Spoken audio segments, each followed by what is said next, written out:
Hello' everyone, কি খবৰ আপোনালোকৰ? আশা কৰোঁ চবৰ ভালেই আছে চাগে। আৰু আজি আমি ওলাইছোঁ আমাৰ দৰ্শন কলেজত যাবৰ কাৰণে। তো এইফালে আপুনি দেখিছেনে ইমান ঠাণ্ডা ন আমাৰ এইফালে। তো ৰাতিপুৱা আমি ওলাই পেলাই এইফালে গাড়ীত উঠিলোঁ। গাড়ীত উঠি পেলাই এতিয়া গৈ আছোঁ কলেজত। তো কলেজত গৈ আৰু আজি আমাৰ হেল্থ কেয়াৰৰ প্ৰেক্টিকেল আছিল আৰু ইয়াত আহি আমি পালোহি। আহি পেলাই চাওঁ বহুত মানুহ আহিছে। তো আমি মানে চবৰ আগতে আহিছোঁ আৰু গোটেই ষ্টুডেণ্টখিনি আহি পেলাই ইয়াত বহিছে আৰু আমিও ক্লাছত বহিছোঁ আহি। এইফালে দেখিছেনে মেমে কিবা কিবি বুজাই আছে আৰু আমাৰ নাম চাম লিখিলে। তেওঁলোকে আৰু ষ্টুডেণ্ট অহা নাই, মানে বাকী চব ষ্টুডেণ্ট আহিলে ফাৰ্ষ্ট ইয়াৰ ছেকেণ্ড ইয়াৰ চবক মিলাই মানে নিব। তাৰপিছত মই বাহিৰত ওলাই চাওঁ কি আমাৰ মাৰ্কশ্বিট দি আছে। তো মই মাৰ্কশ্বিটটোও লৈ ল'লোঁ। একো দিয়া নাই। এইটো মানে ফাৰ্ষ্ট ইয়াৰৰ মাৰ্কশ্বিট হয়। আৰু এইফালে বাহিৰত ওলাই চাওঁ কি মোৰ ল'ৰা এটাই মানে বাৰ্থডে গিফ্ট দিব যে। বাহিৰত ওলাই চাওঁ কি গোটেই ষ্টুডেণ্ট একগোট হৈছে চিভিলত নিব ন, তাত মানে প্ৰেক্টিকেলত দেখাব যে। তাত মানে কিবা কিবি বুজাব, তাত চবক নিব। সেইটো কাৰণে চব ষ্টুডেণ্ট ইয়াত আহিলোঁ। চিভিলৰ ওচৰত আহি ৰখিলোঁ। তো এইফালে আমি সোমাই গ'লোঁ আহি পেলাই। দেখিছেনে? নিমখকেল এইটো এটা বাচ্চা নিমুনিয়া নহ'বলৈ দিয়া হয় হা। এইটো হ'ল পেণ্টাভেলেন বুলি কয়। এইটো 1.5 মাহৰ পৰা ষ্টাৰ্ট কৰোঁ। তাতে 5টা বেমাৰৰ প্ৰতিষেধক থাকে। DPT, diphtheria, pertussis, tetanus, hepatitis B মাহত দিওঁ, 3.5 মাহত দিওঁ। তাৰপৰা আকৌ এইটো DPT, ডিফথেৰিয়া, সেইটো হুপিং কাহ নহ'বলৈ দিয়া হয়। এইটো এটা খেতি। এইটো টিটেনাছ টক্সাইড। তোমালোকে টিটেনাছ টক্সাইড লৈছানে? কেইবছৰ হ'ল? 16 বছৰ হ'লনে? 10 বছৰখিনিও পাব, আকৌ 16 বছৰখিনি। বিশেষকৈ ছোৱালী মানুহ মেন্সৰ ইৰেগুলাৰ হয়, মেন্সৰ প্ৰব্লেম হয়, এইটো ভেকচিনটো ল'বাই 10 বছৰটো আৰু 16 বছৰটো। বিশেষকৈ ছোৱালী মানুহ। আজিকালি টিটেনাছ ডিফথেৰিয়া দিয়ে, খালি টিটেনাছ নিদিয়ে। আকৌ খালি টিটেনাছ ডিফথেৰিয়া। তোমালোকে যদি লোৱা নাই কোনোবাই ল'বা, নহ'লে আজিকালি বহুত মেন্সৰ প্ৰব্লেম হৈ থাকে নহয়। এইটো ল'লে আমাৰ মেন্সটো মানে ঠিক থাকে। এইটো কিমান থাকে জানা? টেম্পাৰেচাৰটো কিমান ক'লোঁ? +2 to 8 ডিগ্ৰী। এইটো মাইনাছত নাথাকে। আমাৰ আইচ বনালেহে মাইনাছত থাকে। এনেকৈ আমি ভেকচিনখিনি ৰাখোঁ। মেমে বুজোৱাৰ পিছত আমি এইফালে বাহিৰত ওলাই আহিলোঁ। তো বাহিৰত ওলাই আহি এইফালে ওপৰত মানে গোটেই ষ্টুডেণ্ট এলাও নাই। কিছুমানে গৈছে আৰু কিছুমানে যোৱা নাই। তো আৰু এইফালে আৰু এটা মেম আহিছে আমাক বুজাবৰ কাৰণে। আৰু মোৰ ভিডিঅ'টো ভাল লাগিলে লাইক, কমেণ্ট আৰু শ্বেয়াৰ আৰু ছাবস্ক্ৰাইব। কেতিয়াবা আমাৰ মন বেয়া এইখন ওলাব পালে ভাল আছিল। আৰু মন বেয়া লগা এনেকুৱা বহুত ধৰণৰ আছে যে এনেকৈ ফটককৈ হেৰি কৰা নহয়। আমাৰ দুটা আছে, এটা নিউৰ'চিছ, এটা চাইক'চিছ। নিউৰ'চিছ আমাৰ সকলোৰে অলপ অলপ থাকে। তাৰমানে মোৰ এনজাইটি হয়, ডিপ্ৰেশ্যন হয়, আৰু আছে OCD, অবচেছিভ কম্পালছিভ ডিছঅৰ্ডাৰ। একেটা কামকে বাৰে বাৰে কৰি থাকে। এনজাইটি, ডিপ্ৰেশ্যন এইবোৰ কি হয়? আমাৰ সকলোৰে অলপ আছে। টেনশ্যন, উদ্বিগ্নতা এইবোৰ আমাৰ সকলোৰে থাকে।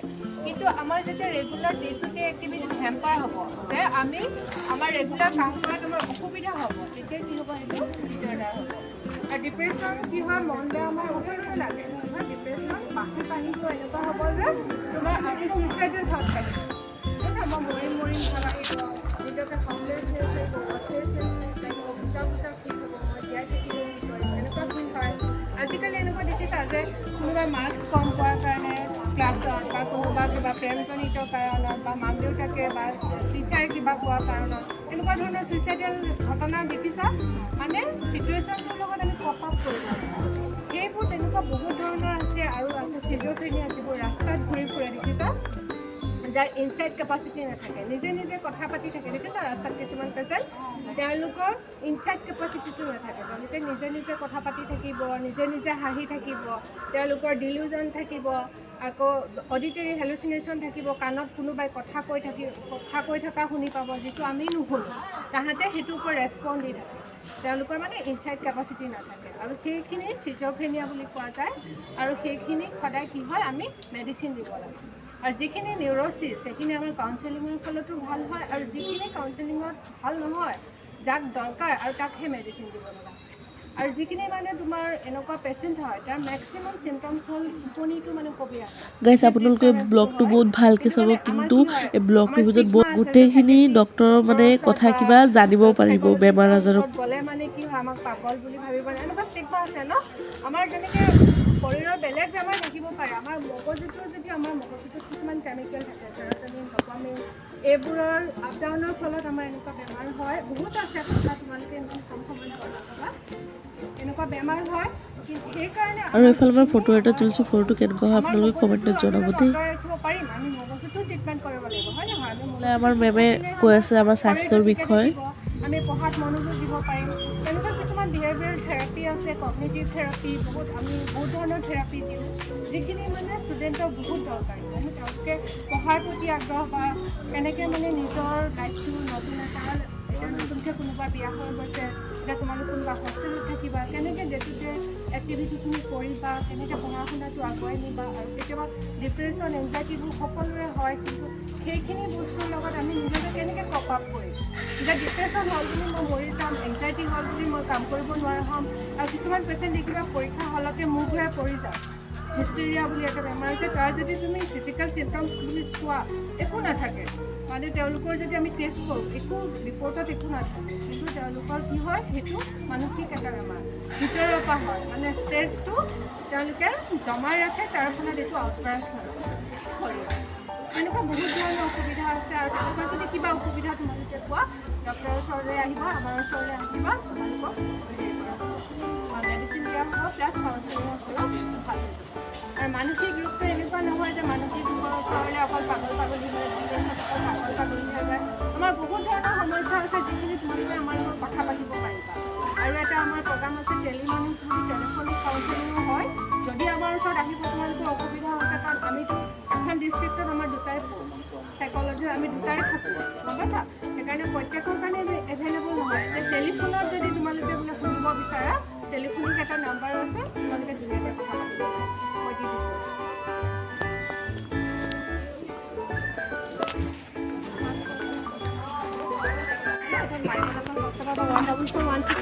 আছামিজত কথা পাতিবলৈ 3 আৰু ইংলিছত 1, হিন্দীত 2। তুমি যদি নিজৰ নামটো ভুলকৈ ক'ব বিচাৰিছা যে মই নিজৰ লাজ লাগে মই ক'ব নিবিচাৰোঁ, তোমাৰ নাম বেলেগকৈ কোৱা একো দিগদাৰ নাই, খালি তুমি ডিষ্ট্ৰিক্টটো শুদ্ধকৈ ক'বা, প্লাছ তোমাৰ যিটো বেমাৰ, যিটো অসুবিধা সেইটো ঠিককৈ ক'বা। যিকোনো ধৰণৰ তেনেকুৱা যদি মানসিক অসুবিধা হয় তোমালোকে হেৰি কৰি লোৱা, নাম্বাৰটো খালি লিখি ল'লে হ'ল হা। এটা লৈ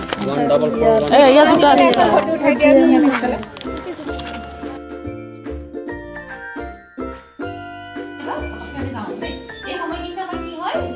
আমাৰ নিজৰ মা দেউতাকে কাক বেছি ভাল লাগে? নিজৰ ফ্ৰেণ্ডক, হয় নাই? নিজৰ ফ্ৰেণ্ডক আমি যিকোনো কথা ক'ব পাৰোঁ, হয় নাই? আমি যিকোনো সমস্যা কথা, যিকোনো মনৰ কথা আমি নিজৰ ফ্ৰেণ্ডৰ লগত কি কৰিব পাৰোঁ? শ্বেয়াৰ কৰিব পাৰোঁ, হয়? গতিকে এই সময়খিনি আমাৰ নিৰ্ধাৰিত কৰিব যে আমি ভাল ফ্ৰেণ্ডৰ ওচৰত যাম নে বেয়া ফ্ৰেণ্ডৰ ওচৰত যাম, হয় নাই? এতিয়া ভাল ফ্ৰেণ্ড বেয়া ফ্ৰেণ্ড তোমালোকে কেনেকৈ নিৰ্ধাৰিত কৰিবা?